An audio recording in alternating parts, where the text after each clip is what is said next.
하셨는데 우리 함께 예배드리는 기쁨 누렸으면 좋겠습니다.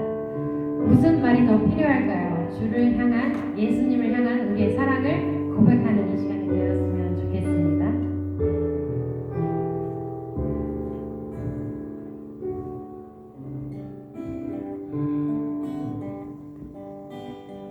주를 향한 나의 사랑은 주께 고백하게 하소서.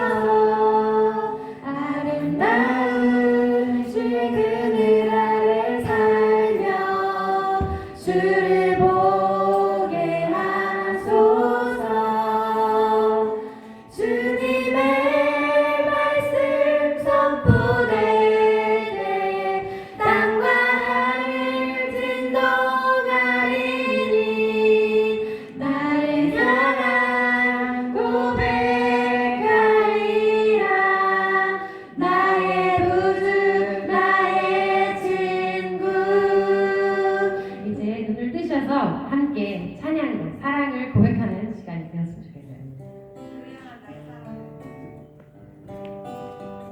주를 향한 나의 사랑은 주께 고백하게 하소서. 아름다운 주의 그늘 아래 살며 주를 보게 하소서. 주님의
주님 사랑해요.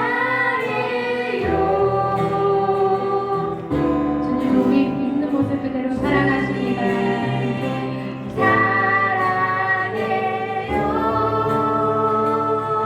우리가 뭘 하지 않아도 말하지 않아도 부끄러운 모습으로 있을 때에도 사랑해요.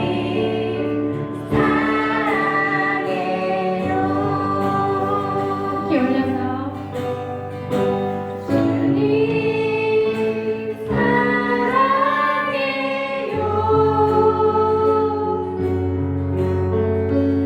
주님 사랑해요.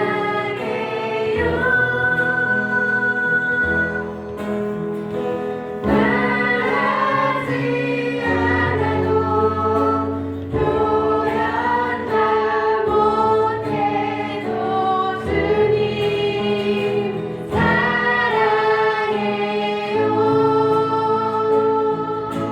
사랑해요. 믿음은 바라는 것들의 실상이요 보이지 않는 것들의 증거니. 히브리서 11장 1절 말씀입니다. 이 눈은 아무 증거 아니 되어도 믿음만을 가지고서는 걸으면 이기에 아무 소리 아니 들려도 하나님의 약속 위에 서리라. 걸어가세 믿음 위에 서서 나가세 의심 버리고 걸어가세 믿음 위에 서서 눈과 귀에 아무 증거 없어도 이 눈이 보기에 아니 되어도 믿음만을 가지고서는 걸면 이기에 아무 소리 아니 들려도 하나님의 약속 위에 서리라. 걸어가세 믿음 위에 서서 나가세 의심 버리고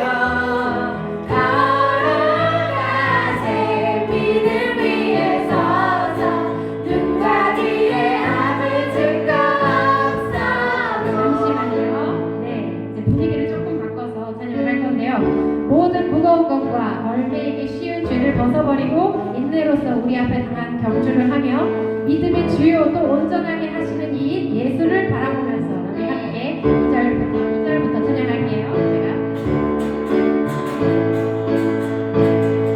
제가 할게요. 잠시만요. 제가 분위기를 바꿀 거예요.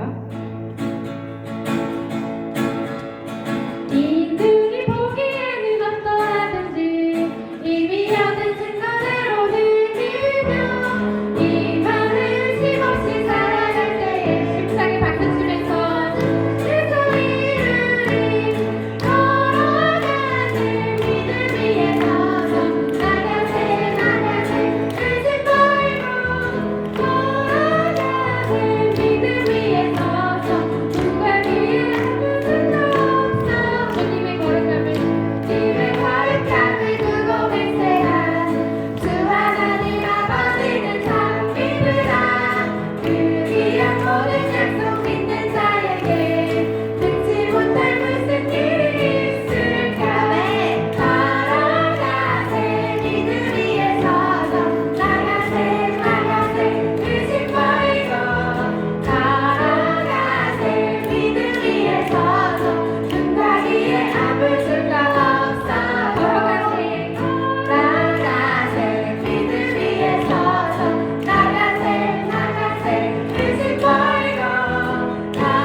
나가는 자는 반드시 기쁨으로 그 곡식단을 가지고 돌아오리로다. 시편 126편 5절 6절 말씀입니다.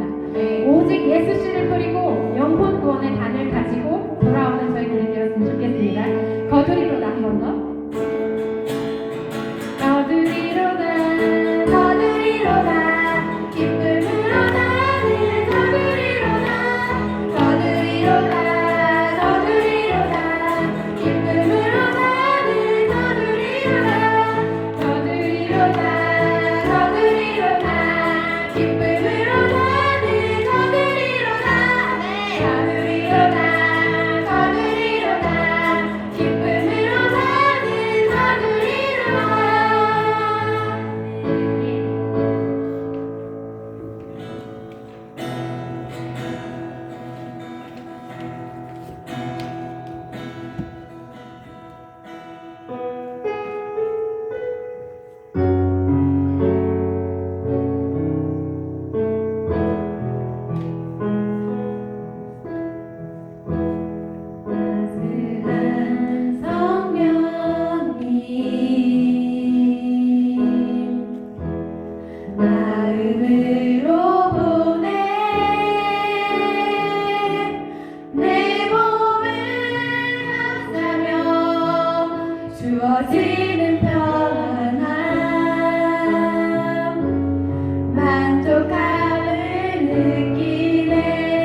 곳에 있든지 어느 곳에 걸어가든지 무엇을 하든지 무슨 생각을 하든지 다 하나님 앞에서 선한 걸로 믿습니다. 네, 성령님이 내 안에 계시면, 성령님이 나를 주장하시면 그 일이 가능해질 줄로 믿습니다. 우리 성령님을 간구합시다. 어느 곳에 있든지, 내가 어느 모습으로 있든지, 우리가 어떤 상황 가운데 애워싸여 있고 둘러싸여 있든지 간에 성령님 나와 함께 해주시라고, 성령님을 간구하면서 항상 성령에 사로잡혀서 살아갈 수 있는 저희들 될 수 있게 해달라고 우리 성령님을 간절히 구하시면서 기도하시는데요. 먼저는 우리의 회개가 되어야 합니다. 먼저 성령님께서 우리 안에 성전에 거하시려면 우리 몸이 거룩한 성전이 되어야 하는데요. 회개하지 않으면 그 일이 이루어질 수 없어요. 우리 안에 있는 모든 죄악이 우리 주 예수 그리스도의 보혈로 깨끗하여질 수 있도록 회개하면서 주님의 용서를 경험하면서 마침내 성령께서 내 안에 거하실 수 있도록 그렇게 기도하였으면 좋겠어요. 기도하시겠습니다. 주님 감사합니다.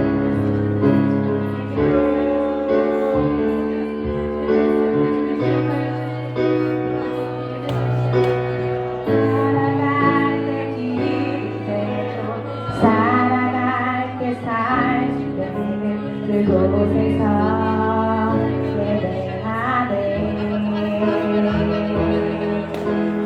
걸어갈 때 길이 되고 살아갈 때 살 때 그곳에서 예배하네. 신 곳에서 예배하네. 사랑해도 나는 예배하네. 신 곳에서 나는 예배하네. 사랑해도 나는 예배하네. 사랑하는 하나님, 우리 찬양으로 예배를 준비하게 하신 감사합니다. 우리의 마음을 여시고 앞으로 선포될 말씀이 우리 안에 심령 가운데 심기워지고 또 주님의 열매로 맺을 수 있도록 이 시간 주님 함께하여 주시옵소서. 성령님을 간구합니다. 성령님을 의지합니다. 우리 함께하시는 주님을 찬양합니다. 예수님의 이름으로 기도합니다. 아멘.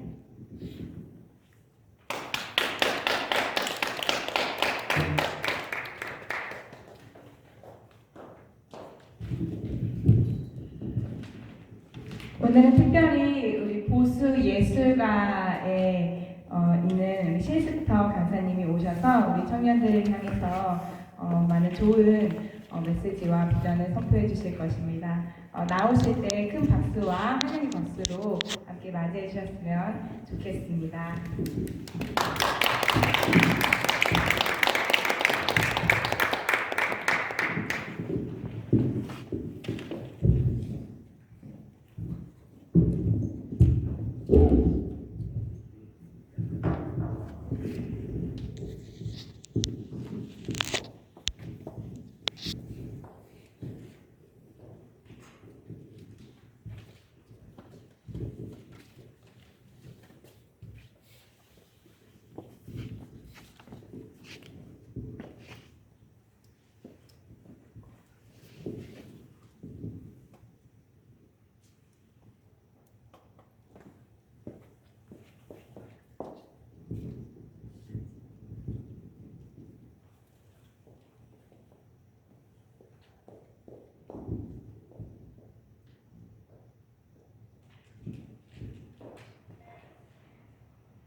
안녕하세요. 저는 예술가 쉰스터라고 합니다. 제 예명은 미스터 쉰이라는 뜻이에요. 본명이 신재인데 그걸 이제 거꾸로 얘기하면 쉰스터인데 그거는 뭐 번역을 하자면 미스터 쉰은 이제 존칭이죠. 신 선생님 이런 거라면 쉰스터는 신씨 정도가 아닐까 싶어요. 번역을 하는 신씨. 근데 본인 소개할 때 더 낮춰서 소개해야 되잖아요. 그러니까 신가라고 생각하시면 됩니다. 평산신가입니다. 생각하십니까?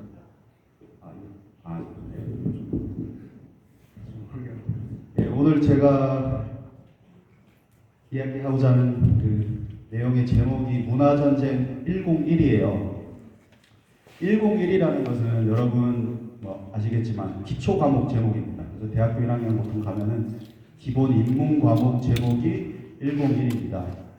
그래서 문화전쟁에 필요한 기초가 무엇이냐, 기본이 무엇이냐, 우리가 전쟁을 치르기 위해서 필요한 어떤 기초 훈련은 뭐냐. 보통 우리가 문화전쟁이라고 하면은 뭐 어떤 문화 컨텐츠 전쟁으로 생각을 해요. 드라마, 영화 이런 걸 만드는 거. 좌파들이 지금 굉장히 역사를 왜곡하는 드라마나 영화를 만들고 있죠. 그러니까 우리 우파도 우리의 어떤 문화 콘텐츠가 필요하다 이런 식으로 얘기를 하죠. 근데 그거는 문화전쟁 301, 401, 그러니까 대학교 3학년, 4학년 졸업하고 뭐 그 정도 레벨에서의 전쟁이고, 그 전에 더 기본적으로 우리가 갖춰야 될 게 무엇인가, 이제 그런 것을 한번 얘기해 보고자 하는 겁니다. 그래서 저는요, 이걸 먼저 얘기하고 싶어요. 오늘 저는 보수주의에 대해서 이야기를 하고자 이 자리에 온 거라는 걸 먼저 말씀드리고 싶어요. 문화 얘기지만 문화 차원에서의 보수주의다. 그러니까 보수주의가 중심이고 문화는 어떻게 보면 보조라는 거예요. 여러분이 그 슬램덩크 아시나요? 슬램덩크 아시는 세대라고 생각하고, 슬램덩크의 명대사가 왼손은 거들 뿐이라고 그러죠. 농구 공 던질 때 오른손으로 던지잖아요. 왼손을 살짝 받쳐주는 건데 문화가 그렇다는 거예요. 오른손은 보수주의입니다. 근본 개념은 보수주의예요. 보수주의가 핵심이고, 그걸 기반으로 문화 얘기를 하겠다는 겁니다. 그런데 이 보수주의도요, 여러분, 진리에 비할 바는 못 됩니다. 보수주의 또한 인간적인 이념이에요. 그러니까 진리에 비하자면 진리가 오른손입니다.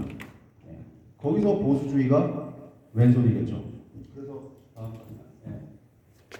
언제나 핵심은 진리고 그 다음이 보수주의고, 문화예술은 가장 어떻게 보면 표면적인 레벨에서의 얘기라는 거죠.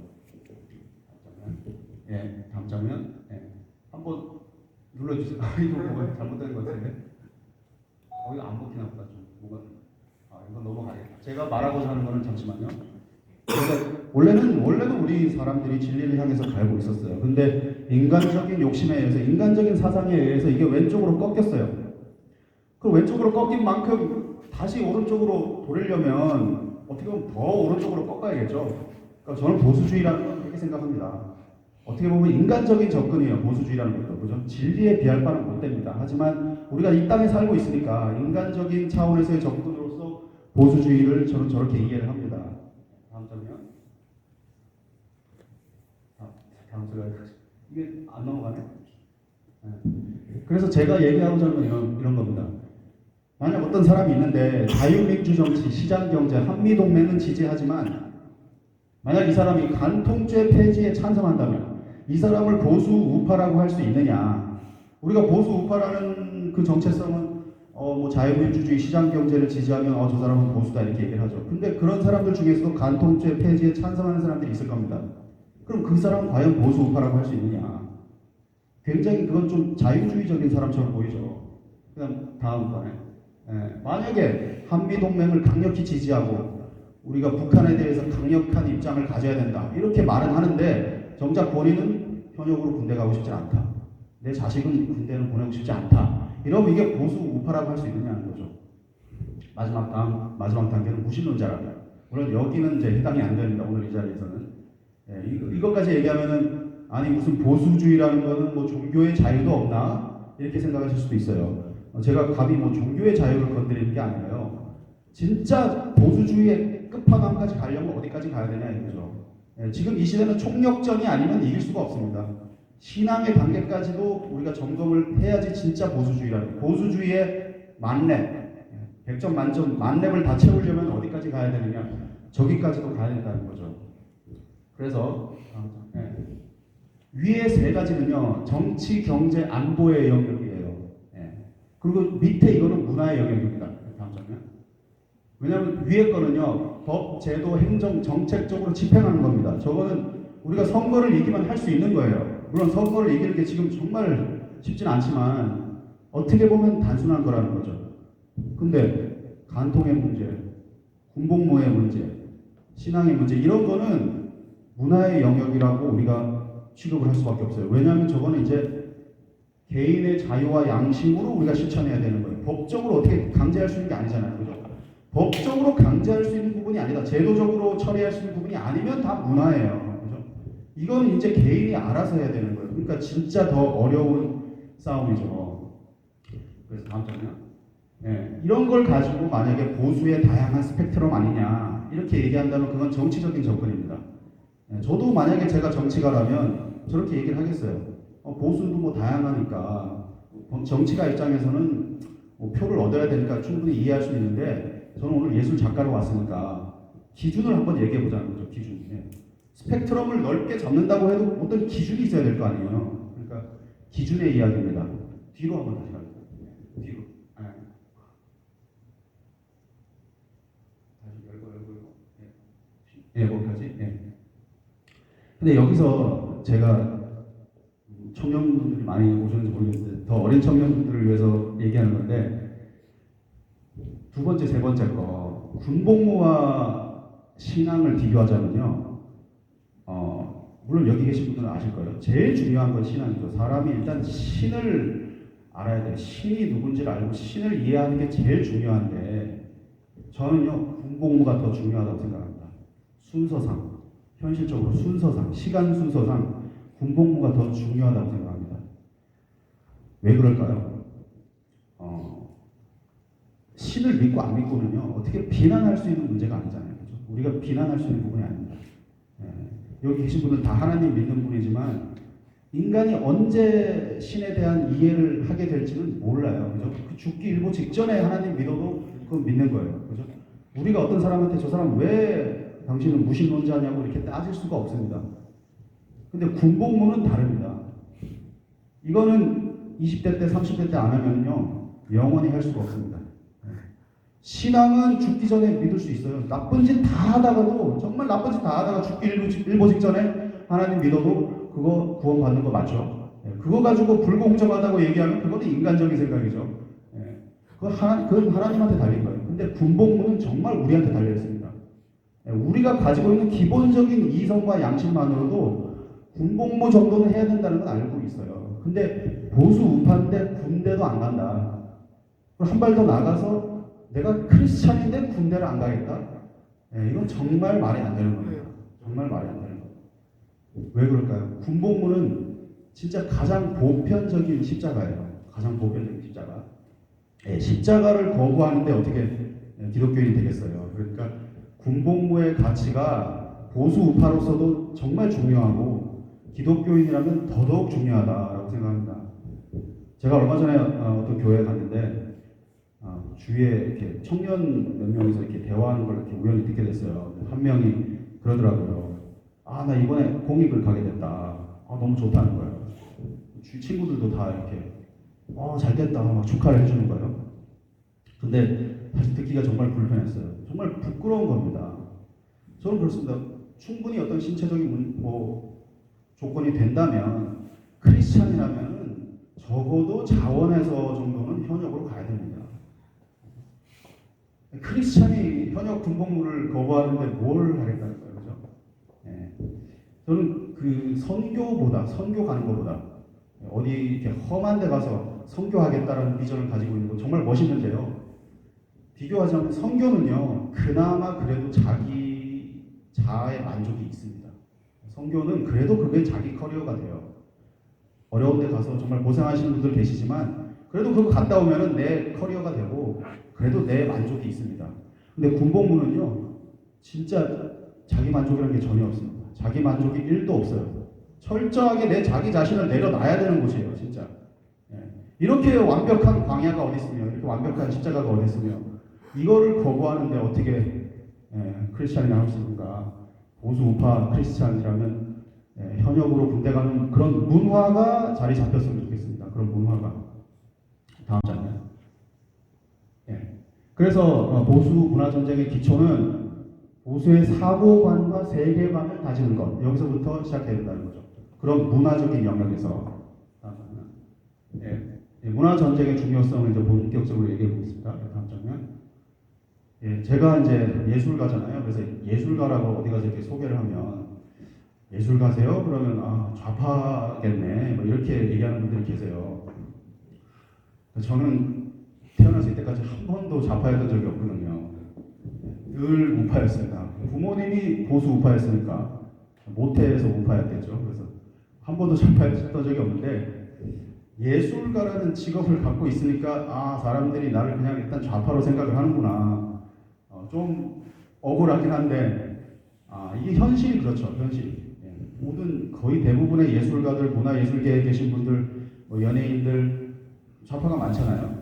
심지어 저도 내 자신을 생각해 보니까 또 저기 다른 어떤 예술가가 있으면 저 사람은 좌파일 것 같아. 저도 이렇게 판단을 합니다. 저 사람하고는 정치 얘기는 안 하는 게 좋겠어. 미리 저도 그렇게 판단을 해요. 그러니까 뭐 현실이 그런데 누가 저보고 예술가니까 좌파겠네 이렇게 판단을 해도 뭐 어떻게 참 이해를 해야죠. 그죠? 근데 다음 보면 제가 이 보수 우파 진영에서 많이 듣는 말이 저런 게 있어요. 하나는 앞으로 문화전쟁이 중요하다 이렇게 얘기를 해요. 문화전쟁이 중요하니까 저 같은 사람도 이렇게 불러서 얘기할 기회를 주셨겠죠. 근데 또 동시에 듣는 게 문화예술계 거긴 원래 좌파야. 거기는 어쩔 수가 없어. 그 사람들은 그 예술하는 사람들은 원래 걔들은 좌파야. 그 딴따라들은 원래 좌파야. 뭐 이런 마인드가 보수 우파 진영에서 많이 느껴진다는 거죠. 이게 보수 우파 진영에서 동시에 존재하는 마인드예요. 두 개가 서로 상반된 마인드죠. 왜 우리는 문화예술계는 어쩔 수 없이 좌파냐 이런 식의 그런 거의 뭐 포기하는 듯한 체념하는 듯한 마인드에 젖어 있느냐 굉장히 잘못됐다는 거죠. 어쩔 수 없이 문화예술인들은 좌파다. 이거는 구조주의적인 마인드입니다. 구조가 그렇다는 거예요. 그 예술계라는 곳은 원래 이 생긴 구조가 그렇고 그들은 그 생리적으로 원래 그렇다. 구조주의적인 분석입니다. 왜 우리 보수 우파가 개인의 가치, 그 한 개인의 능력과 가치를 제대로 이해하고 있는 보수 우파가 왜 그런 구조주의적인 마인드로 그냥 쉽게 그냥 그렇게 순응해 버리냐 이거죠. 물론 구조라는 게 참 저는 중요하다고 생각해요. 구조를 제대로 우리가 분석하는 능력은 있어야 돼요. 구조는 분명히 존재합니다. 근데 좌파들은 그 구조를 뺐다가게 해석을 하죠. 미제국주의라는 상부 구조가 있고 그 밑에 대한민국이라는 이 하부 구조, 식민지 국가가 있다. 이런 구조로 세상은 돌아간다. 이렇게 좌파들은 해석을 하죠. 같은 구조지만 이승만 대통령 같은 분은 앞으로 이 시대는 이제 이 자유민주주의 시장 경제를 가지고 있는 이 구조가 좋은 구조다. 우리 대한민국도 이제 이런 구조 속에 들어가서 혜택을 받아야 된다. 이런 판단을 하신 거잖아요. 그래서 구조적인 분석은 분명히 중요합니다. 구조는 분명히 존재하고. 하지만 우리는 보수 우파니까 보수 우파로서 마냥 그렇게 구조적인 그런 체념적인 생각에 빠지지 말자는 거죠. 그래서 개인의 가치. 그래서 저는 이렇게 얘기하고 싶어요. 그 어떤 개인 또는 집단도 원천적으로 좌파일 수밖에 없는 존재는 없다는 거죠. 저 사람은 예술가니까 좌파일 것 같아. 그런 건 없다는 거예요. 또는 어떤 사람이 굉장히 어떤 어두운 그런 환경에서 자랐어요. 그리고 부조리한 그런 경험들을 하면서 살았어요. 저 사람은 굉장히 그런 소외된 그런 부조리한 상황에서 성장을 했으니까 저 사람은 좀 좌파가 될 만하겠네. 이렇게 우리가 생각할 수도 있죠. 하지만 오해입니다. 그렇지 않습니다. 다들 어떻게 보면 선동돼 있고 잘못된 지식과 정보가 전달이 돼 있고 또 어떤 개인적인 마음의 상처가 제대로 치유되지 않은 상태에서 이렇게 선동돼서 좌파로 감정적으로 되는 거지 반드시 좌파일 수밖에 없다. 그런 사람은 없다는 거죠. 제가 할리우드 생각을 해봅니다. 지금 할리우드 이 연예인들은 세계 최강 좌파입니다. PC 좌파라는 거죠. 세계에서 가장 강력한 좌파 집단인데 이런 할리우드도 한 50년, 60년대 이럴 때 만든 영화들을 보면요 정말 좋습니다. 그 당시 만들어진 영화들이 소위 우리가 말하는 고전 명작 영화죠. 고전 명작 영화. 예. 제가 언제나 추천하는데 젊은이의 양지. 참 이 영화를 꼭 보고 싶어요. 예. 이 젊은이의 양지 한번 다시 보시길 추천드립니다. 그런 우아한 영화를 그 당시에 할리우드 배우들이 만들었다고요. 예. 그 할리우드는 지금 할리우드하고 다릅니다. 지금 할리우드는 너무 극성스러운 좌파고 그 당시 할리우드가 꼭 보수 우파는 아닐 수도 있어요. 예. 좀 자유주의적인 리버럴일 수도 있는데 지금 같은 좌파는 아니라는 거죠. 예. 진리까지도 다 부정하는 그런 사람들은 아니었다는 거예요. 그 당시 연예인들이나 배우들이나 그 사람들도. 그래서 할리우드 같은 세력을 우리가 생각을 해봐도 반드시 저 할리우드니까 할리우드 연예인이니까 당연히 좌파겠지. 우리가 그런 마인드도 이제 가질 필요가 없다는 거죠. 그래서 모든 개인에게는 진리를 찾아낼 수 있는 능력이 있다. 예, 개인의 능력, 구조와 별개로 존재하는 개인의 능력을 우리가 언제나 인식하자고요. 저는 개인을 달걀에 비유하고 싶어요. 달걀, 계란. 계란을 가지고 우리가 완전식품이라고 하죠. 완전식품. 그 안에 영양소가 다 있다면서요. 계란 하나 먹으면 기본 영양소가 다 있다고 하는데 물론 뭐 계란만 먹어도 되는 건 아니지만 개인을 마치 거기에 비유하고 싶어요. 개인 안에 이미 진리가 있다고요. 완전한 진리가 있습니다. 개인 안에. 이 신이 우리 인간에게 준 이성과 양심으로 우리 개인은 그 어떤 구조 속에서 왜곡된 구조 속에 있다 하더라도 이건 뭔가 아니다. 이건 뭔가 잘못된 것 같다. 이런 식의 판단을 할 수 있는 능력이 모든 개인에게 있다고요. 이거는 뭐 배워서 내가 뭐 고등교육을 받아 뭐 석박사를 받아야지 가질 수 있는 능력이 아닙니다. 모든 개인은 완전한 그런 능력이 있다고요. 단지 어떤 잘못된 그 자아에 의해서 그게 막혀 있는 거죠. 그래서 그것을 내려놓으면 모든 개인은 진리를 통찰할 수 있는 능력이 이미 개인 안에 있다고 생각합니다. 다음 장면. 그래서 좀 더 구체적으로 한번 얘기해 볼게요. 이 대한민국이라는 사회를 하나의 인격체로 바라봤을 때, 하나의 인격체. 대한민국이라는 사람으로 바라봤을 때, 이 사람의 의식은 어디에 쏠려 있냐면 정치, 경제, 안보에 쏠려 있습니다. 근데 대한민국이라는 사람의 이 무의식은 문화예술, 종교, 철학, 교육으로부터 형성이 됩니다. 의식은 쏠려 있는 거고 무의식은 척척 이렇게 형성이 되는 거죠. 그래서 이 정치, 경제, 안보라는 영역은 이슈의 영역이에요. 이슈. 그죠? 우리가 저쪽 영역에서 터지는 이슈들을 맨날 뉴스로 보잖아요. 계속 보잖아요. 거기에 관심이 있어요. 왜 관심이 있냐면 여기는 우리의 생존과 직결된다고 우리가 생각하기 때문에 이거 어떻게 돌아가는지 늘 이렇게 의식을 쏟고 있습니다. 반면에 문화예술, 종교, 철학, 교육은 지식이 쌓이는 곳입니다. 지식이. 여기는 쌓이는 곳이에요. 이슈는 휘발적이죠. 이슈는 그냥 날아가 버립니다. 아무리 중요한 이슈가 있었다 하더라도 그 다음에 또 어떤 이슈가 터져버리면 그냥 날아가 버려요. 굉장히 중요한 뭐 부정선거와 같은 이슈가 지금 막 좀 이렇게 커질만도 한데 그냥 또 다른 이슈가 나와버리면 또 잊혀져 버립니다. 근데 지식, 여기 무의식의 영역은 계속 그런 정보들이 쌓이는 거예요. 쌓이는 거. 그래서 다음 장면. 그래서 여기는 문화예술, 종교, 철학, 교육은 진지전이라고 합니다. 진지전. 좌파들이 쓰던 용어예요. 좌파 공산주의자들이 쓰던 용어예요. 그들은 여기서 우리가 문화예술, 종교, 철학, 교육에서 진지를 구축해야 된다 이렇게 생각해서 진지를 구축한 거예요. 대한민국 좌파들도 지난 30년 동안 진지를 구축한 거예요. 근데 위에 정치, 경제, 안보는 기동전입니다. 기동전. 이제 일어나서 싸우는 거예요. 그 좌파들은 30년 동안 진지를 구축했고 2016년 탄핵 시즌에 딱 들고 일어나서 기동전을 펼친 거죠. 진지가 탄탄하니까 기동전이 그냥 수월하게 펼쳐진 거죠. 모든 이런 문화예술, 종교, 철학이 다 장악돼 있으니까 기동전을 펼칠 수 있는 거예요. 근데 지금 우파들은 어떠냐면 저 기동전에만 너무 몰입이 돼 있는 게 아닌가. 정말 길게 봐야 된다는 거죠. 길게. 당장 우파가 이 권력을 잃어버렸으니까 너무 뭐랄까 조바심도 나고 또 약이 오르고 이런 상태인 것 같아요. 빨리 선거를 이겼으면 좋겠다 이거 선거 이겨도 저 수면 밑에 영역이 좌파면 의미 없다고요. 힘을 못 쓴다고요.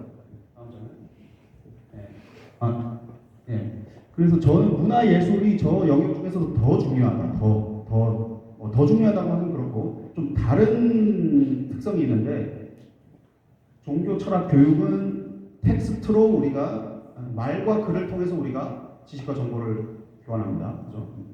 뭐 말과 글을 통해서 우리가 배우잖아요. 근데 문화 예술은 이미지를 통해서 모든 것이 전달이 됩니다. 이미지라는 것은 말과 글과는 다르죠. 더 빠릅니다. 말과 글은 저는 돌멩이에 비유하고 싶어요. 돌멩이는 던지면 이렇게 막을 수가 있어요. 근데 이미지라는 거는 엑스레이 같은 거예요. 그냥 뭐 엑스레이 광선이 날라오는데 내가 그걸 어떻게 막겠어요? 그냥 흡수하는 거죠. 그죠? 이미지는 내가 보는 순간, 듣는 순간 그냥 이미 흡수하는 겁니다. 그래서 문화예술은 저 영역 중에서도 더 무의식 중에서도 무의식을 담당하고 있다고 그렇게 생각합니다. 네, 다음 장면. 그래서 지금 이 그림은 뭐 이명박 박근혜 정권 때의 모습이겠죠. 보수 우파가 정치 권력은 가졌는데 밑에 영역은 다 좌파들이 장악하고 있었습니다. 힘을 못 쓰는 상태라는 거죠. 다음 장면. 네, 지금 이건 현재 상태겠고요. 그죠? 지금 현재 상태고. 다음 장면. 자, 이거는 뭘까요? 어떤 가상의 장면인데 좌파들이 권력을 갖고 있는데 우파 그 사회 전반적인 정서와 문화가 보수 우파적인 정서가 밑에 받쳐주고 있다. 저는 이런 건 거의 탄생하기 어렵다고 생각합니다. 우리 사회가 전반적으로 보수 우파가 딱 자리 잡고 있는데 좌파 정권이 탄생한다. 그건 거의 힘들다고 생각해요. 다음 장면. 그래서 이런 거는 가능하다는 거죠. 이런 거. 약간 약한 좌파, 약좌파. 지금 같은 이런 좌파 말고 그래도 어느 정도는 그래도 안심할 수 있는 좌파. 미국으로 치면은 케네디 대통령 같은 사람. 케네디 대통령 같은 사람이 우리 보수 우파의 어떤 딱 입맛에 맞는 사람은 아니에요. 뭐 기독교인도 아니고 뭐 여러 가지 뭐 사생활 문제 이런 거 있는데 그래도 지금 같은 좌파는 아니라는 거죠. 그래도 애국자였습니다. 그래도 자유민주주의 이 진영을 수호하기 위해서 노력한 성공적인 대통령이었습니다. 참고로 또 군대도 갔다 왔어요. 몸이 아팠지만 몸이 되게 아팠는데 아버지가 재벌인 거 아시죠? 케네디 아버지는 재벌입니다. 몸이 아파서 군대를 못 가는데 아버지 백으로 군대를 갔어요. 그래서 2차 대전에 참전했고 훈장까지 받았습니다. 그런 대통령들이 미국에 있었다고요. 그분이 약간은 좀 왼쪽일 수 있어도 우리 기준에서는 약간 왼쪽일 수 있어도 그 정도면은 충분히 우리는 안심할 수 있는 리더라는 거죠. 자, 이게 이제 우리가 원하는 이상적인 그림이겠죠. 다음. 그래서 보수 우파의 정체성이 정치, 경제, 안보뿐만 아니라 문화에서도 확립되어야 된다. 내 정치적인 입장이 내가 이쪽 보수당을 지지하니까 내가 보수 우파냐? 아니라는 거죠. 문화적으로도 당신은 보수냐? 나는 뭐 간통죄 같은 거는 그건 개인의 문제 같아. 그거는 뭐 죄라고 얘기할 건 아니잖아. 그건 개인이 알아서 해야 될 문제지. 뭐 이렇게 얘기한다면 그게 과연 보수 우파라고 할 수 있느냐는 거죠. 군대도 안 가면서 보수 우파라 할 수 있느냐. 자, 문화전쟁 101 본격적으로 좀 더 구체적인 얘기를 하겠습니다. 다음 장면. 문화란 무엇인가 한번 얘기를 해볼게요. 문화가 뭘까요? 이거 굉장히 거창한 주제인데 그래도 우리가 소박하게 한번 접근을 해보면 문화도 한번 정의를 내려볼 수 있을 겁니다. 문화는 방식이다. 우리나라 문화가 어떤 다른 나라 문화랑 다르다면 어떤 방식이 다른 거잖아요. 그죠? 방식이 다른 거예요. 그래서 좀 더 구체적으로 한 단계 더 가보면 문화는 우리가 생각하고 행동하는 방식이다. 물론 이제 어떤 한 집단이, 한 국가나 한 집단이 오랜 세월 동안 굳어진 생각하고 행동하는 방식이겠죠. 생각하고 행동하는 방식. 의식주가 문화라고 하는데 우리가 뭐 옷을 입는 방식이 있잖아요. 그죠? 음식을 먹는 방식이 있고 뭐 건축적인 방식이 있는데 여기서 한 글자만 제가 좀 더 바꾸면 좀 더 완성도 있게 정의를 내릴 수 있습니다. 방식을 양식으로 바꿀게요. 양식의 저 양은 뭘까요? 모양이죠. 모양. 그죠? 문화는 어떤 모양이 있어요. 최종적으로는 어떤 모양으로 드러나게 되어 있습니다. 방식은 추상적인 거예요. 모양이 있는 게 아니라 방식이라는 것은 마치 영혼 같은 거예요. 영혼이 육체에 들어가듯이 양식이 육체화되는 거라고 보면 되겠습니다. 그죠? 형태가 있는 거예요. 문화라는 것은 결국 모양입니다. 어떤 모양이 있어야 문화예요. 맞잖아요. 그래서 문화 전쟁이란 잘못된 모양을 바로잡는 것. 여기서부터 기본적으로 접근을 합니다.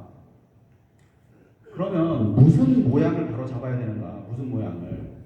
뭐가 기본적인 모양인가? 옷을 보수 우파답게 입는다고 그게 문화 전쟁의 기초겠느냐? 뭐 아니겠죠. 그래서 무슨 음식을 우리가 보수 우파다운 모양으로 먹어야 되느냐? 그런 건 아니겠죠. 그래서 저는 제일 중요한 모양은요, 말의 모양이라고 생각합니다. 우리가 하는 말의 모양, 말의 모양. 말을 뭐 예쁘게 하자 이런 게 아니겠죠. 그런 게 아니라 말의 모양은 레토릭이라고 합니다. 레토릭, 수사. 이게 모양이에요. 우리가 정치적인 레토릭, 정치적 수사, 외교적 수사 이렇게 얘기를 하죠. 그 수사라는 게 왜 존재하는 겁니까? 뭔가 멋있게 말하려고, 그죠? 뭔가 상대방에게 설득을 하려고 레토릭이 존재하는 거예요. 그죠? 그럼 다시 말해서 이 레토릭이라는 거는 그 말 안에 진실성이 담보되어 있는 건 아닙니다. 그냥 말의 모양이 멋있는 거예요. 그 말의 모양이 듣기에 좋은 거예요. 자기야, 자기는 왜 나를 좋아해? 라고 연인이 묻는다면, 만약에 나는 그냥 네가 좋아. 너를 좋아하는데 이유는 없어. 그냥 나는 네가 그냥 좋아. 라고 대답한다면 그런 말이 레토릭이죠. 연애의 레토릭이겠죠. 좋아하는데 왜 이유가 없어요? 좋아하는데 이유가 다 있습니다. 외모부터 성격까지 모든 건 사람은 다 그래도 보고 판단해서 좋아하는 거지. 좋아하는데 난 이유가 없어. 난 네가 그냥 좋아. 듣기에는 달콤해요. 물론 연애할 때 그렇게 말씀하세요. 네, 그런 말이 뭐 잘못된 건 아니지만 그게 레토릭이에요. 네, 제가 근데 그런 연애 레토릭을 문제 삼는 건 아니겠죠. 어떤 레토릭들을 문제 삼는 거냐면, 다음 장면. 이런 말들입니다. 이 세상에 절대적인 것은 없어.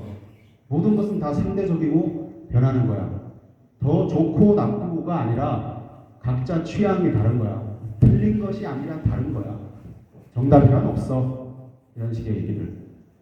자, 저런 식의 얘기들이 무조건 잘못된 건 아니에요. 그죠? 저런 식으로 말을 해야 될 상황도 있어요.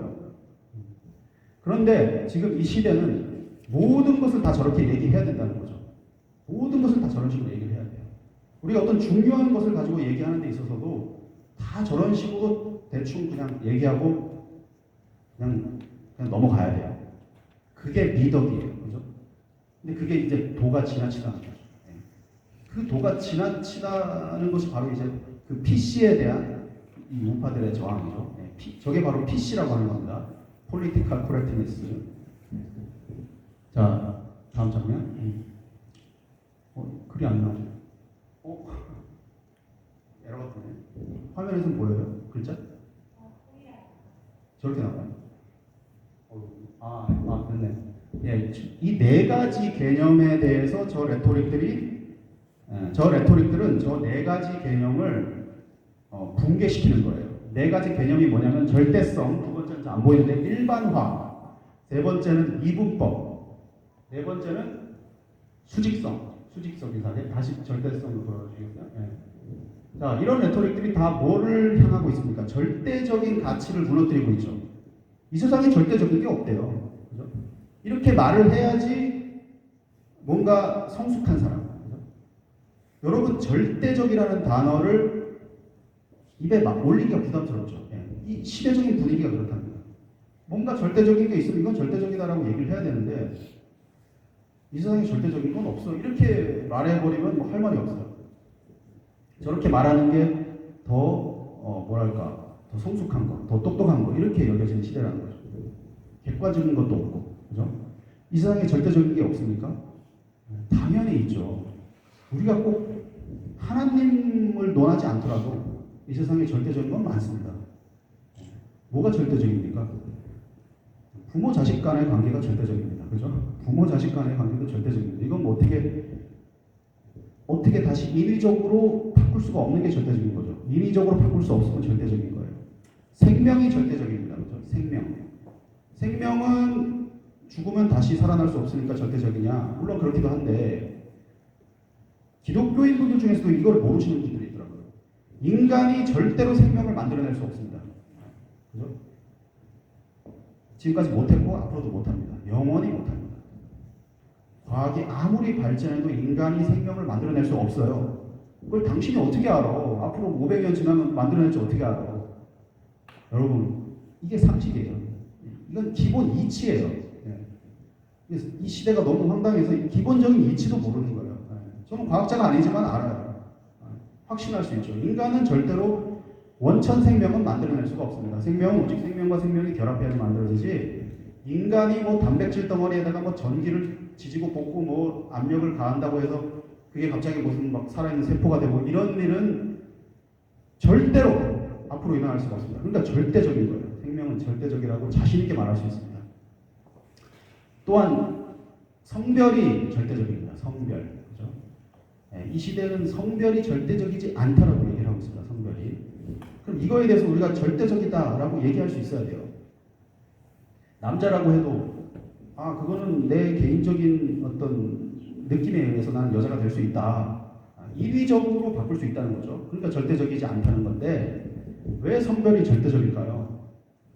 저는요 절대적으로 남자입니다. 절대적으로. 남자같이 보이기도 하지만 그냥 내가 남자 같다고 생각하니까 남자가 아니에요. 절대적으로 남자예요. 제가 앞으로 어떤 뭐 헷가닥 해가지고 뭐 여자가 되고 싶다고 아무리 난동을 쳐도 내 몸에 여성 호르몬을 아무리 집어넣어도 성전환 수술을 받아도 남자입니다. 왜 그럴까요? 이래서 과학이 중요합니다. Y 염색체가 안 바뀝니다. Y 염색체가. 이걸 또 모르는 사람들이 있어요. 무슨 여성 호르몬을 맞거나 성전환 수술을 하면 뭐 DNA가 바뀐다고 생각하는 사람들이 있어요. Y 염색체가 절대로 안 바뀝니다. 별짓을 다 해도 안 바뀌어요. 그러니까 절대적인 거죠. 앞으로는 남자를 남자라고 부르지 못하게 한다면서요. 여자도 여자가 아니고 뭐 어떤 제3의 성이고 뭐 이렇게 얘기한다면서요. 나는 남자라고 말을 못하게 한다면 적어도 나는 Y 염색체형 인간입니다. 이렇게는 말할 수 있어요. 그죠? Y 염색체는 절대적입니다. 결국 Y가 남자라는 뜻이에요. 결국 다시 돌아오게 돼 있죠. 그죠? Y가 남자라는 뜻이니까. 자, 다음 장면. 일반화. 이것도 좌파들이 엄청나게 싫어하는 겁니다. 여러분들도 오랜 세월 동안 이 시대를 살았기 때문에 일반화에 대해서 여러분들도 부담이 있으실 거예요. 뭐든지 일반화시켜서 얘기하면 공격받습니다. 그죠? 그것은 성급한 일반화의 오류야. 이렇게 말합니다. 그렇게 말해버리면 할 말이 없어요. 그죠? 예를 들어 20대 남성은 일반적으로 이런 특성이 있어 라고 얘기하면 뭐라 그래요? 좌파들은 모든 남자가 다 그렇진 않잖아. 이래버리면 할 말이 없어요. 그죠? 뭔가 자기는 굉장히 뭐 혼자서 똑똑한 척, 그죠? 자기는 굉장히 사람 깊은 척 얘기를 해요. 그러면서 자기도 돌아서면요 일반화 시켜요. 본인도 어떤 선택의 기로에서는 일반화된 선택을 합니다. 여러분 일반화 시키지 않고 무슨 비즈니스를 합니까? 그죠? 어떤 제품을 만들었는데 이걸 일반화 시키지 않으면 고객 타겟층을 뭐 어떻게 분석을 해요? 20대 여성들을 뭐 30대 남성들을 위해서 뭔가를 만들었다. 그럼 그걸 일반화시켜서 분석하는 건 당연한 거죠. 그죠? 근데 조금만 뭐가 좀 자기랑 안 맞아도 모든 사람이 그렇지 않잖아. 이렇게. 그죠? 그저 그 자기의 주관적인 그거 하나 지키려고 일반화를 무력화시키죠. 여러분 반대로 얘기하는 거 들어보셨어요? 일반화를 되게 잘했다. 야, 너 되게 지금 일반화적인 그 분석을 되게 잘했다. 그건 굉장히 옳은 일반화야. 이런 표현 자체가 없어요. 그래서 일반화는 무조건 나쁜 것처럼 이제 우리가 배워왔죠. 지금 그동안. 다음 장면. 이분법. 이것도 아주 악마화되어 있습니다. 뭔가 이분법적으로 생각하면 무조건 나쁜 거예요. 저런 말 많이 듣잖아요. 그런 단순한 이분법적 논리에서 벗어나야 돼. 그죠? 그 반대로 얘기하는 거 들어보셨어요? 와, 그거 굉장히 아주 명철한 이분법적인 분석이네. 이분법적인 접근을 아주 잘했네. 이런 말은 들어본 적이 없어요. 그죠? 그러니까 저런 게 다 레토릭이라는 거예요. 저 말에는 영혼이 없어요. 저 말에는 능력도 없고 영혼도 없습니다. 그냥 하는 말이에요. 오랜 세월 동안 그냥 굳어졌다는 거예요. 저렇게 말해야지만 편하니까. 싸움이 안 나고 편하니까. 선과 악 이런 이분법적인 구도는 위험해요. 물론 그래요. 저런 말이 타당할 때도 있어요. 잘못 이분법을 적용하면 안 됩니다. 너무 단순하게 접근하면 안 되지만 뭐가 옳고 그른지 알아야 될 때도 있잖아요. 그죠? 그래서 이분법이라는 것도 그 자체가 나쁜 건 아니에요. 우리가 어떻게 적용하느냐의 문제지 그 자체가 나쁜 건 아닌데 이분법이라 그러면 무조건 나쁜 거로 지금은 취급된다는 거죠. 마지막. 그래서 최종적으로 향하는 지점이 뭐냐면 수직성입니다. 수직성. 지금은 수평의 시대죠. 수평적인 시대. 모든 것을 수평적으로만 표현하고 인식을 해야지만 옳아요. 그게 옳은 거예요. 그죠?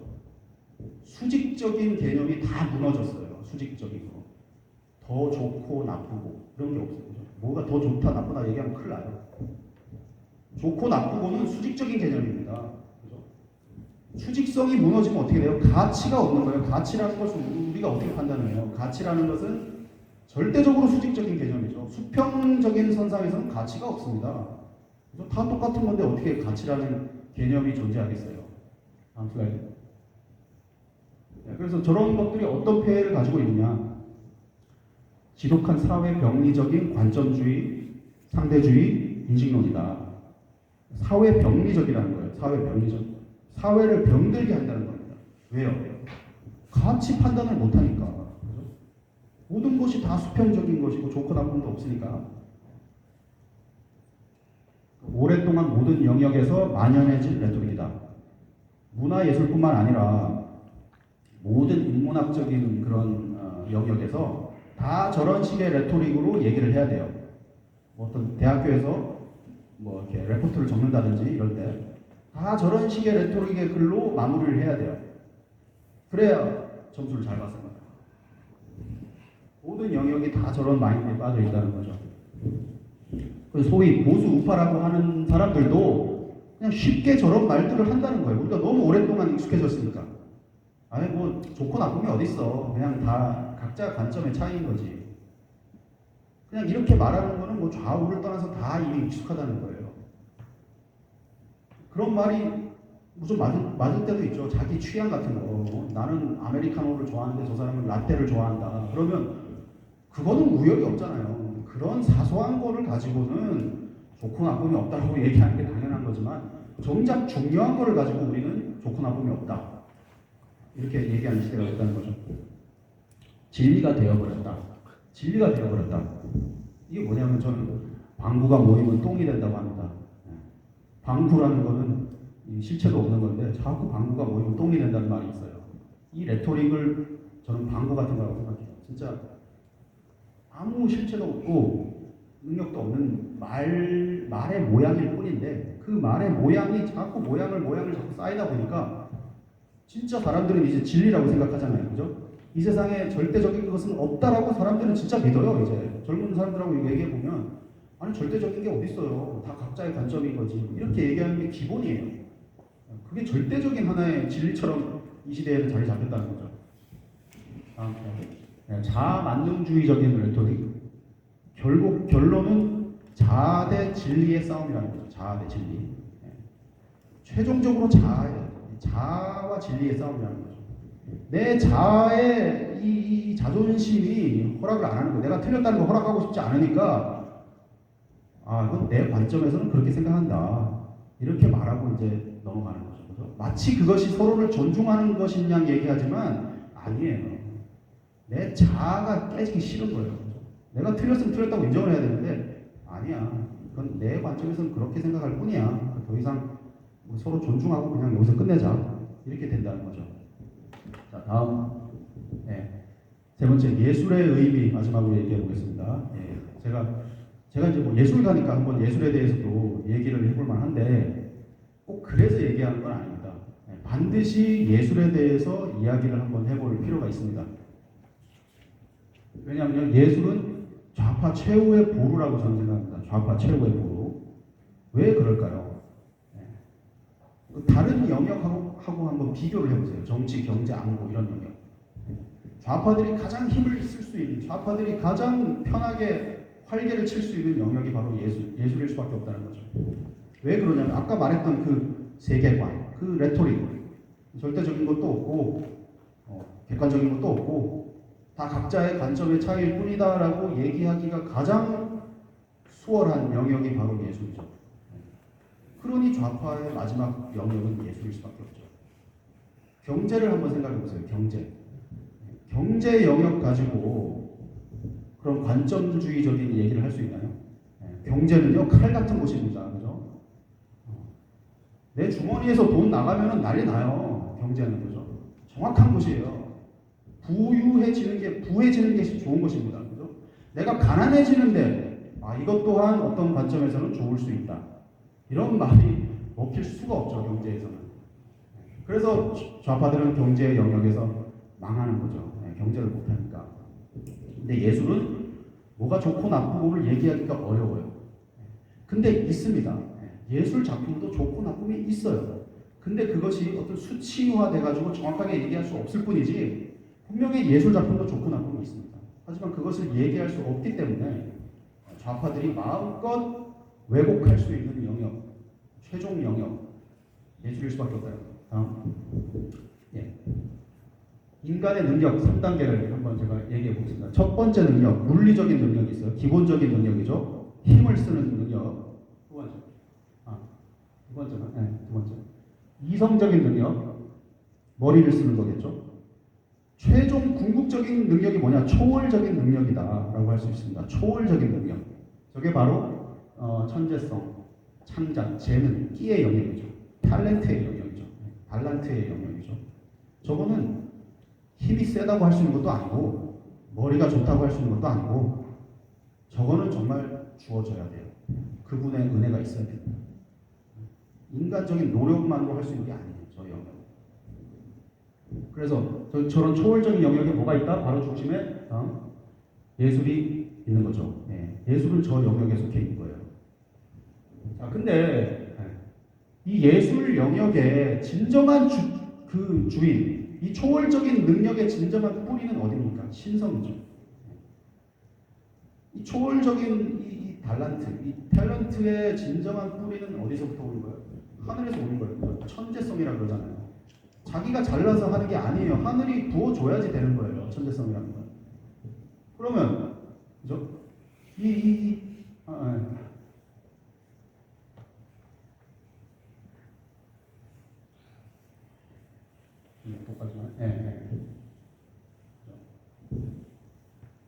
초월적인 능력. 왜 예술이 이 신성과 밀접한 걸까요?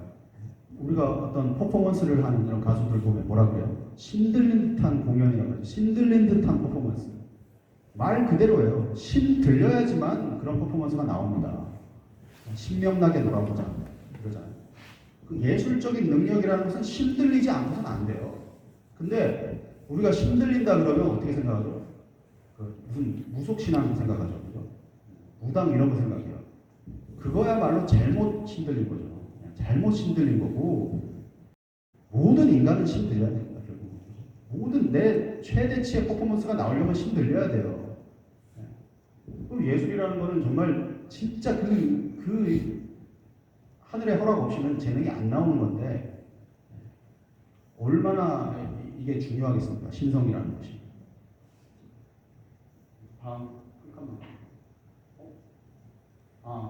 자, 근데 좌파들은 어때요? 좌파들은 신을 안 믿죠. 그렇죠? 좌파들은 신을 안 믿어요. 물론 지금 현실 세계에서는 교회 다니는 분들 중에서도 좌파 많습니다. 그 사람도 하나님 믿는 거 아니냐? 물론 그런데 제 얘기는 궁극적인 단계에서 좌파들의 궁극적인 이상이 실현되는 그 국가에서는 신이 없어요. 신이 없어야지 그 좌파적인 유토피아가 완성되는 거예요. 그래서 좌파들의 그 중심에는 신이 없습니다. 그럼 뭐예요? 예술적인 재능을 발휘를 하는데 신이 없어? 축이 빠진 바퀴가 돌아가는 거랑 마찬가지인 거예요. 축이 없는 거예요. 얼마나 위험하겠습니까? 많은 예술가들, 많은 연예인들이 여러분 아시지만 굉장히 우울증에 걸리고 극단적인 선택을 하고 왜 그러겠어요? 신성을 무시한 상태로 내가 초월적인 어떤 행위를 한다? 굉장히 위험한 거죠. 반면에 우리 기독교 보수 우파라면 신성에 대한 이해가 있으니까 예술 활동을 하더라도 안전하게 할 수 있겠죠. 정말 기쁘게 할 수 있겠죠. 예술 쪽에 계신 분들이 계신지 모르겠지만 뭐 제 자랑이 아니라 정말 너무 축복된 일이라고 생각해요. 정말 하나님과 가까운 위치에 있는 거잖아요. 그죠? 목사님 다음으로 가까울 겁니다. 아마 그죠? 예술가는 목사님 다음으로 하나님과 가까울 거예요. 네. 정말 하나님 가까이서 축복을 누리는 직업이기 때문에 너무너무 참 감사한 직업이라고 생각해요. 그러니까 좌파 우파를 비교해 보면 이렇게 큰 차이가 있는 거죠. 문화 예술에 대한 접근도 차이가 있는 거죠. 자, 하나만 더. 노동. 지금 글자가 안 보이는데 노동이라는 개념을 제가 저기다 좀 삽입을 했어요. 노동. 예. 노동이야말로 초월적인 경험을 할 수 있는 통로다. 어떤 노동이냐면 내가 뭐 성공해야지 해서 너무 스트레스 받으면서 그렇게 막 하는 노동 말고 정말 늘 감사하고 나의 직장에 나가서 늘 기쁘고 감사하게 일하는 그런 노동 말하는 거예요. 예. 그렇게 노동하다 보면요, 그 사람이 자기 자아를 내려놓고 몰입하게 됩니다. 근데 이걸 좌파들은 또 뺐다가게 생각할 거예요. 그건 너무 인간이 기계화되는 거 아니야? 자기 자아도 없이 무슨 노동을 해? 아니에요. 그 안에서 또 축복이 있는 거죠. 정말 감사함과 기쁨으로 늘 일터에 나가서 노동하다 보면 그 사람이 어떻게 돼요? 경지에 올라가요. 경지에. 우리는 그런 사람들을 보잖아요. 어디서? 생활의 달인. 생활의 달인에서 그런 노동의 모습을 보죠. 생활의 달인의 그 주인공들을 보세요. 그게 사람입니까? 그죠? 실적 경지에 오른 사람들이잖아요. 그죠? 숯이 만드는데 지금 밥알이 몇 개인지 알아요. 이게 인간입니까? 이게? 그죠? 이런 신적 경지에 어떻게 오르느냐. 그 노동을 늘 함으로써 그런 은혜 가운데 있다 보면 초월적인 경지에 올라간 거예요. 초월적인 삶을 사는 거예요. 그 사람들은. 그러니까 꼭 예술가가 아니더라도 우리가 노동을 통해서 초월적인 그런 삶을 살 수가 있습니다. 이게 보수 우파적인 마인드라고 생각해요. 좌파들은 어때요? 뭐 노동에 그렇게 인생을 다 허비해. 좀 즐겨야지. 뭐 자기 자아를 찾아야지. 이러잖아요. 자, 다음. 마지막. 정리하자면 그렇습니다. 그 보수주의라는 게 우리 개인의 삶에서부터 시작해야 된다는 거죠. 이게 문화 전쟁 101이라고 생각합니다. 문화의 기초. 우리 개인의 삶에서부터 보수주의가 확립이 돼야 된다는 거예요. 이게 안 되는데 무슨 고급스러운 그 문화 전쟁, 뭐 드라마, 영화를 만드는 거 그런 것은 능력이 없다.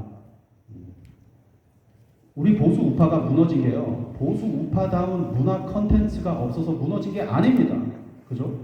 우리 보수 우파다운 무슨 뭐 영화 드라마가 없어서 무너진 거 아니에요. 아까 말했듯이 제가 지적한 3가지. 음란의 문제, 헌신의 문제, 군복무의 문제, 신앙의 문제. 이 정도만 갖춰줬어도 보수 우파 무너질 일이 없습니다. 이런 차원에서 보수주의 개인의 삶에서부터 시작해야 된다고 마무리하겠습니다. 감사합니다.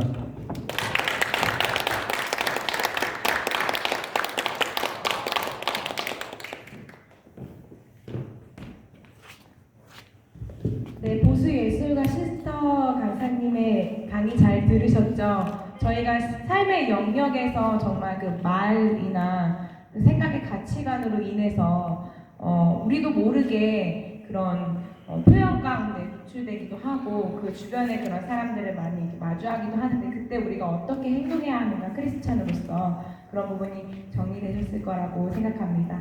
강의를 멋지게 해주신 시스터 강사님께 감사의 박수와 함께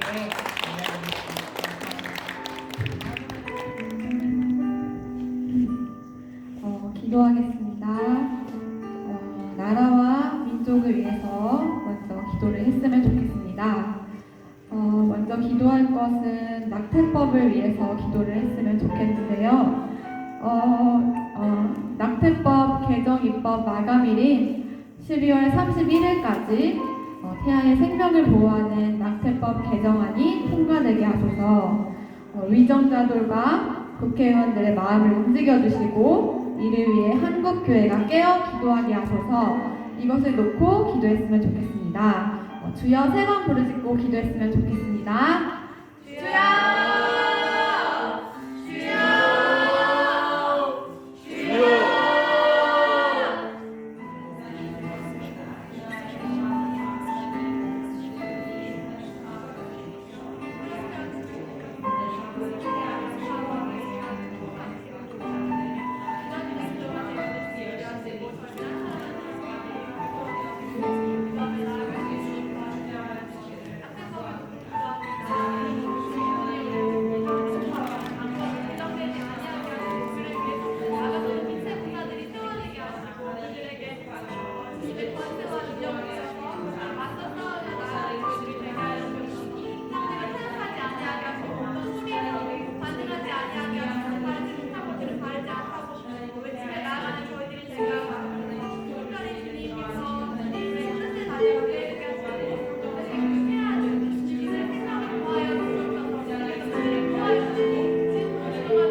다음으로는 미국 대선을 놓고 기도했으면 좋겠습니다.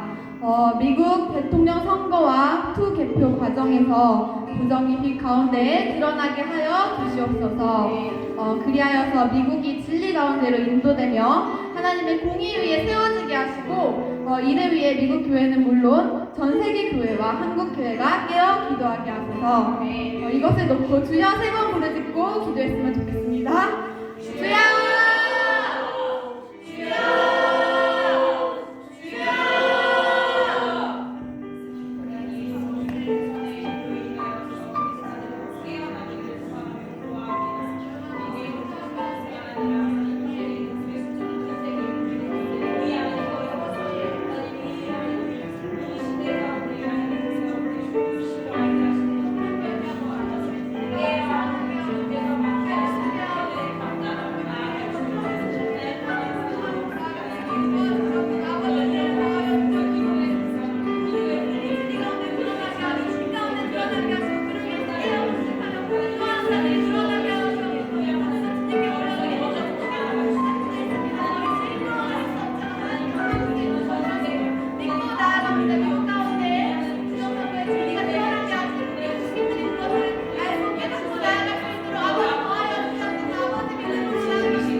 다음으로는 애국 청년단을 위해서 기도했으면 좋겠습니다. 애국 청년단이 아버지 안에서 더 단단해지고 굳건하게 하여 주시옵소서. 불의와 타협하지 않게 하시고 진리를 수호하는 자들이 되게 하여 주시옵소서. 진리를 위해 끝까지 외치는 자들 되게 하여 주시옵소서. 이것들을 놓고 기도했으면 좋겠습니다. 주여 3번 듣고 기도하겠습니다. 주여!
다음으로는 각자의 기도 제목을 놓고 좀 기도를 했으면 좋겠습니다. 성령님의 감동 주심에 따라 기도해도 좋고 각자 가지고 있는 기도 제목을 놓고 기도했으면 좋겠습니다. 주여 3번 부르짖고 기도하겠습니다. 주여!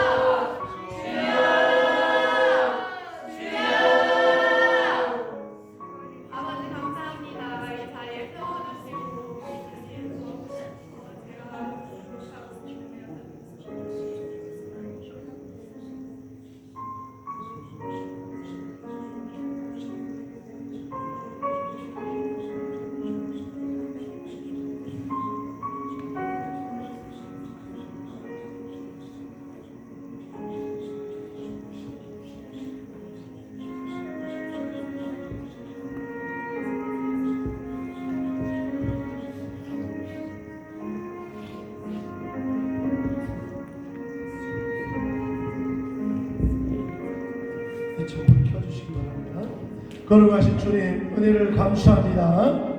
오늘 우리 애국 청년단 이렇게 참으로 휴일이고 쉬는 시간에도 나라의 위기를 아버지 알고 이렇게 희생하며 헌신하며 또 많은 청년들을 깨우며 또 나라를 깨우는 일에 앞장서게 하심을 감사합니다. 시대마다 기름 부은 세운 아버지 종들을 통해서 한 국가를 세우고 한 공동체를 세운 것처럼 아버지 이 애국 청년 이들을 통해서 가정과 지역과 교회와 민족을 깨우는 강력한 아버지 영적 진동이 계속해서 일어날 수 있도록 도와주시옵소서.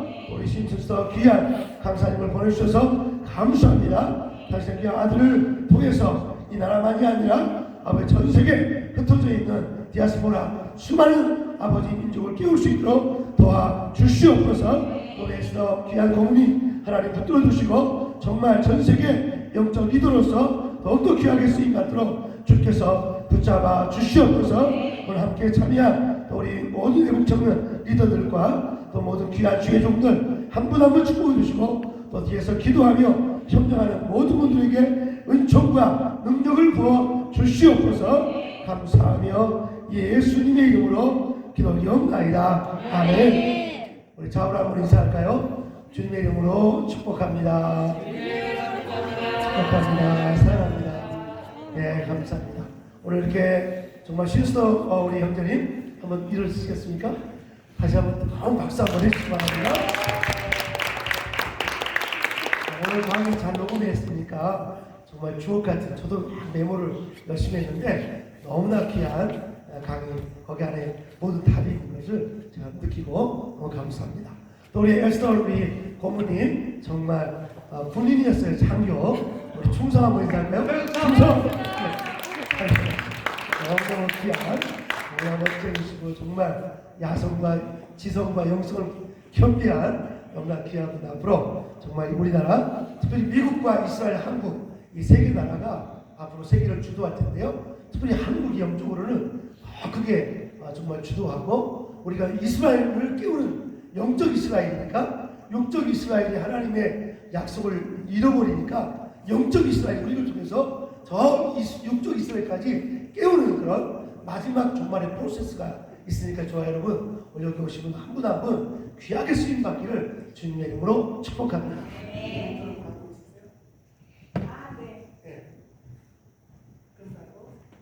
저희가 시간이 생각보다 조금 더 지체가 돼서 바로 국회로 출발을 해야 할 것 같습니다. 저희 4시에 바로 코젠 청년 컨퍼런스, 연합 컨퍼런스가 있어가지고 예배 마치고 나가시면서 밖에 간식이 있으니까 가지고 가시고 오늘 뿐만 아니라 개미청년단 대표 양메리 대표님 오셨고요. 일어나서 인사 한번 해주세요.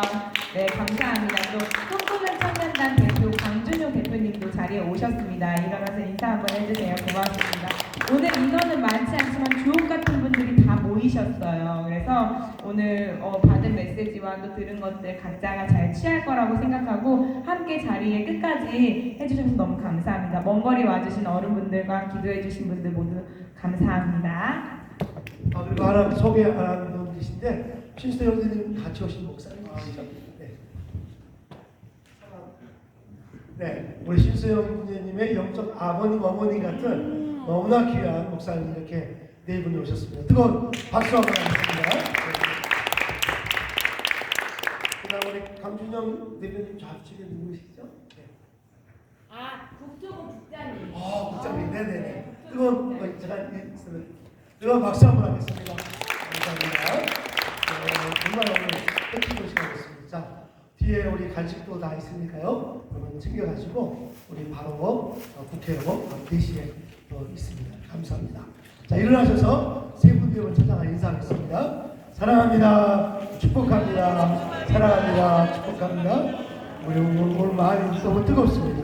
네.